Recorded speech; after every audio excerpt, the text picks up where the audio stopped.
자, 7세 초1 학생들, 학부모님들을 위한, 그, 지도 수학 지도 방법 및 유의사항에 대해서 두 번째 강의를 시작하도록 하겠습니다. 자, 제 이제 영상 강의를 들으시면서 이제 그 지도를 하신다고 생각을 하신 분들은 몇 가지 이제 주의사항을 가지셔야 된다고 지난 시간에 말씀을 드렸습니다. 자, 먼저 일단은 학생들의 이제 수학적 특성, 이런 특성을 가지고 있다고 말씀드렸고, 추천하는 교구는 이런 게 있다고 말씀드렸고요. 그 다음에 유의를 해야 될 것들은 요맘때 아이들의 특성들이 이제 요런 특성, 실수를 좀 많이 한다는 거죠. 그래서 그런 것들은 크게 신경 쓰지 않으셔도 되고요. 그 다음에 요때는 수학 지식보다는 학습 태도, 그 다음에 학습을 하는 습관을 바르게 잡아주는 것이 굉장히 중요하고, 그 다음에 여기서 요때 이제 해줘야 될 수학적 개념들은 10의 보수관계를 완전하게 외워서 받아올림이나 받아내림을 할 수 있는 준비 단계가 되어야 되고, 그 다음에 구구단은 빨리 외우는 것이 좋겠다. 여기까지 얘기했었죠. 자, 이제 교구를 좀 소개시켜드리면, 할리갈리가 이제 이 과일 카드를 내밀었을 때 과일의 합이 5의 배수가 되면 종을 빨리 치는 사람이 카드를 가져가는 그런 게임이죠. 순발력도 이제 요구가 되고, 근데 5의 보수죠. 그러니까 1 더하기 4, 2 더하기 3, 이런 것들을, 그 눈에 보고 익히는 거죠. 그 다음에, 10, 그러니까 바둑알을 이용해서 10의 보수 관계를 할 수가 있다는 거죠. 만약에 이제 10개를 가지고 만약에 한다. 그러면 여기 딱 홀짝 게임 하듯이 짤랑짤랑짤랑짤랑 해가지고 딱 한 주먹만 보여주는 거죠. 그럼 여기 몇 개 있을까? 이런 식의 연습을 하는 겁니다. 그래서 10의 보수 관계가 충분히 연습이 된다면 이제 13개나 뭐 이런 식으로 좀 개수를 늘려서 10의 보수 관계보다 조금 더 큰 보수의 관계, 뺄셈이나 덧셈의 기본적인 연습이죠. 받아올림, 받아내림 있는 한 자릿수 덧셈의 연습, 이런 것들을 충분히 바둑알로 할 수 있다라는 거고요. 이게 이제 루미큐브라는 겁니다.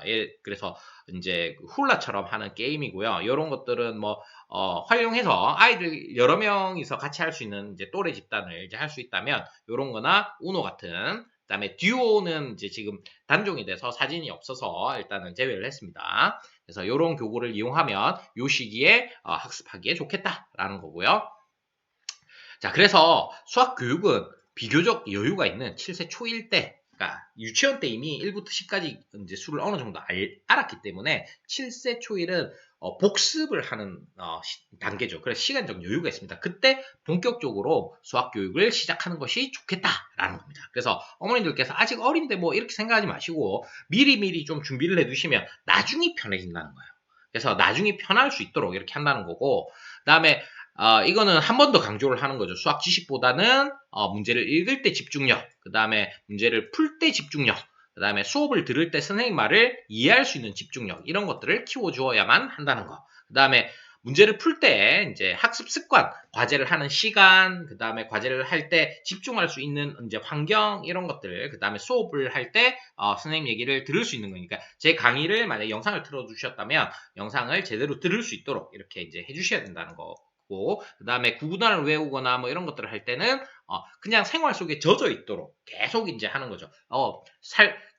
밥 먹다가도 갑자기 7, 8, 56 뭐 이런 식으로 나올 수 있도록 이제 꾸준하게 이제 이 공부에 젖어 있을 수 있도록 이제 습관을 좀 잡아 주셔야 되고, 그 다음에 뭐 7세 초일 때 이제 수학 학습이라고 하면 뭐 도형 쪽은 뭐 그 공 모양, 상자 모양 뭐 이런 걸 하는데 크게 나중 학습에서 크게 도움이 되는 내용들은 아니에요. 그래서 지금 7세 초1 때 이제 해야 될 그 수학 학습 중에서 좀 중요한 것들이 이제 수의 순서 크기를 비교하는 거, 그 다음에 보수관계, 그 다음에 공통점을 이용해서 분류하는 거, 그다음에 규칙을 찾는 거, 그다음에 구구단을 본격적으로 좀 시작하는 거, 요 정도가 수학 학습에서 중요한 내용이다, 이렇게 보시면 되고요. 그다음에 사고력 수학 학습을 시작하는 것이 좋겠다라는 거예요. 그래서 제 영상 강의를 들으시면 이제 팩토 타임이랑 그다음에 교과 사고력 이런 것들이 이제 들어가 있죠. 그래서 그것들을 본격적으로 시작해야만 한다. 요거에 관한 어떤 문제 예시나 이런 것들은 초등학교 2학년 과정에 제가 유의사항을 설명드릴 때 포함을 시켜서 말씀을 드리도록 하겠습니다. 사고력 수학이라고 하는 게 꼭 해야 돼요? 너무 어려운 거 아니에요? 이런 생각들을 하시는데, 사고력 수학은 문제 자체를 어렵냐 쉽냐가 문제가 아니라 지금 요 단계에서는 초등학교 이제 1학년 정도 단계에서는 이런 문제가 있구나. 그리고 문장이 좀 긴 수학 문제를 처음 볼 거예요. 그러니까 초등학교 1학년 수학 그 문제집은 글들이 많이 있지만 글 읽을 필요가 없는 정보들이 많아요. 그래서 밑에 있는 덧셈만 보면 숫자만 딱 보면 바로 답을 낼 수 있는 이런 문제들이 많기 때문에 아이들이 읽지 않는 습관을 들일 가능성이 좀 있어요. 그래서 사고력 수학을 통해서 학생들이 문제를 읽는 습관, 그 다음에 문제를 풀 때 이런 생각을 해야 되는구나 라는 것들을 배울 수 있는 그런 어떤 학생들이 생각할 수 있는 어떤 그릇을 키워준다. 그러니까 나중에 그릇이 결정이 되고 나면 이제 그릇에 뭔가를 채워야 되겠죠. 그때는 이제 수학 지식이나 이런 것들을 담는데 아직 어리기 때문에 이때는 생각을 할 수 있는 어떤 그릇 자체를 좀 키워주는 이런 훈련이 사고력 수학이다라고 생각을 하시면 됩니다. 자, 그 다음에 어떤 어머님들이 저한테 오시는 많은 어머님들이 초등학교 1학년 어머님들은 이런 얘기들을 하세요. 어, 초등학교 이제 선생님 좀 재밌게 해주세요. 재밌는 수학인가요? 교구를 활용하는 건가요? 막 이런 질문들을 많이 하세요. 근데 초등학교 1학년 이후에는 재미를 있냐 없냐 이런 것들을 어머님들이 나서서 찾고 아이들한테 그거를 수학 재밌었어 이런 질문들은 별로 하지 마세요. 수학을 배우고 왔는데 재밌었어라기보다는 뭘 배웠어? 배운 게 도움이 됐어? 이런 질문들을 하시는 게 더 좋다는 거죠. 그래서 1학년 이후에는 재밌는 수학을 찾지 마세요. 재미있다, 재미없다는 어떤 놀이를 할 때, 더 재밌는 놀이를 해줘. 어차피 놀 거라면 재미없는 놀이보다는 재밌는 놀이를 해야 되잖아요. 그런 기준을 판단을 할 때 사용하는 것이지 학습을 할 때 재미있냐, 재미없냐는 좀 다른 문제라는 거예요. 그거는 나중에 어느 정도 가치관이 형성이 되고 내가 하면서 이런 것들을 내가 미래에 뭔가를 꿈꾸기 때문에 그것이 그걸 생각하면서 하니까 도움이 된다, 재밌다, 뭐 이런 느낌들을 가지는 거죠. 근데 그것보다는 초등학교 1학년 때는 학습 내용이나 방법을 볼 때 아이들한테 꼭 필요한 이제 내용이나 방법으로 하는 것인지 아니면 아이한테 진짜 도움이 될 것인지 살아가면서 이런 것들을 가지고 판단을 하셔야 되고 학생들도 그거를 인식할 수 있도록 해주셔야 된다는 거예요.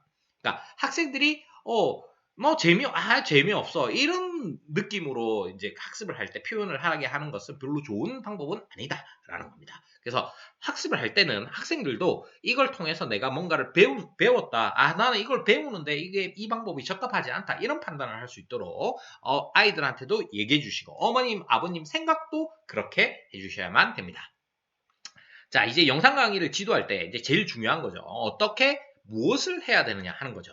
자, 가장 먼저 이제 생각하셔야 될 게 강의를 이제 듣기 전에 먼저 교재를 풀어보고 강의를 듣게 하시는 게 좋겠다라는 거예요. 이때 문제를 풀어보게 할 때, 요게 엄청나게 중요한 건데, 문제를 풀 때, 옆에서 누군가가 옆에서 관찰을 해주셔야 된다는 거예요. 어머니, 아버님이 할 수 있으시면 하시면 되는 거고, 영상을 본다는 건 보통 어머님이 집에서 이제 옆에 봐주실 수 있다는 얘기죠. 근데 만약에 그게 안 된다면, 할머니, 할아버지라도, 아니면 뭐, 좀 뭐 큰 형, 누나라도, 아니면 이모, 삼촌이라도 옆에서 누군가 봐주고 있으면 문제를 풀 때 아이들이 집중도를 유지하기 좀 더 좋아요. 잡담을 걸면 그걸 조금 제재해 주시고, 그래서 문제를 푸는 순서는 단계수 가장 쉬운 거니까 먼저 풀고 그 다음에 팩트 타임은 기초 사고력입니다. 그래서 좀 비교적 쉬워요. 그래서 학생들이 이거 풀고 그 다음에 교과 사고력 순서로 풀게 합니다. 그리고 못 푸는 문제는 별표 치고 내가 이걸 왜 모르는지를 말로 표현하거나 내가 왜 모르는지 이거는 확실하게 모르는 건지 아는 건지 이런 것들을 구분하도록 하는 거예요. 문제 풀 때 모르는 거는 제 강의를 들으면 다 설명이 돼 있어요. 그러니까 그거를 강의를 듣기 전에 내가 아는 건지 모르는 건지를 구분해야 된다는 거죠. 그래서 아는 것은 좀 비교적 가볍게 듣고 모르는 것은 좀 더 집중력 있게 들을 수 있도록 지도를 해주셔야 된다는 겁니다. 그 다음에 교과 사고력은 문제가 좀 어려울 수 있어요. 학생들한테. 그래서 교과 사고력을 만약에 어려워한다면 강의를 들은 후에 복습하는 형태로 진행할 수도 있다. 교과 사고력만 그렇다는 거예요. 교과 사고력도 먼저 풀고 강의를 듣는 게 좋고 근데 만약에 너무 어려워한다. 그럼 강의를 듣고 난 다음에 그거 들은 내용을 가지고 문제를 풀 수 있게 그러면 듣는 힘이라도 길러지는 거죠. 그 다음에 강의를 들을 때도 마찬가지로 누군가가 옆에 있어줘야 됩니다. 이게 없다면 사실 굉장히 힘들어요. 그래서 제가 이제는 이제 그 오프라인으로 이제 영상 센터 같은 것들을 이제 만들어서 이제 시행해 보려고 합니다. 그래서 어머님이 옆에서 이제 봐주시기가 힘들다라고 한다면 이제 제 뭐 이게 가까이 있으면 할 수 있지만 가까이 없으면 힘들긴 하지만 어찌됐건 누군가 있어야 돼요. 그래서 그거를 아이가 제대로 듣는지 제대로 하는지 이런 것들을 관찰해 주셔야 된다는 거. 그리고 만약에 이해가 안 된다. 그러면 바로바로 질문할 수 있어야 된다는 거예요. 그래서 문제를 풀다가도 잘 모르겠어요. 이거 어떻게 해요? 그러면 문제를 읽도록 만약에 다시 읽는 게 제대로 안 된 것 같다면 문제를 읽어봐 해주고 그 다음에 뭐 하는 부분에서 잘 모르겠다 하면은 어머님이나 학부모님이나 아시는 한도 내에서 설명을 해주시는 거예요. 그거 하고 또 제 강의를 들으면서 다시 한번 복습하고 요렇게 이제 진행이 되시면 좋다는 거. 그 어머님도 해결이 안 된다. 그러면 제 그 오픈 오픈 그 단톡방에 질문을 올려주시면 제가 항상 언제든지 하루 이틀 내에 언제든지 답변을 드리도록 하겠습니다. 자, 그 다음에 교과 사고력에서 아까 내용들이 좀 어려운 내용이 좀 있다 그랬죠. 그래서 그런 어려운 내용들은 따로 노트를 정리하거나 뭐 이런 식으로 해서 학생들이 직접 정리하도록 이렇게 좀 지도를 해주시면 좋겠다라는 거죠.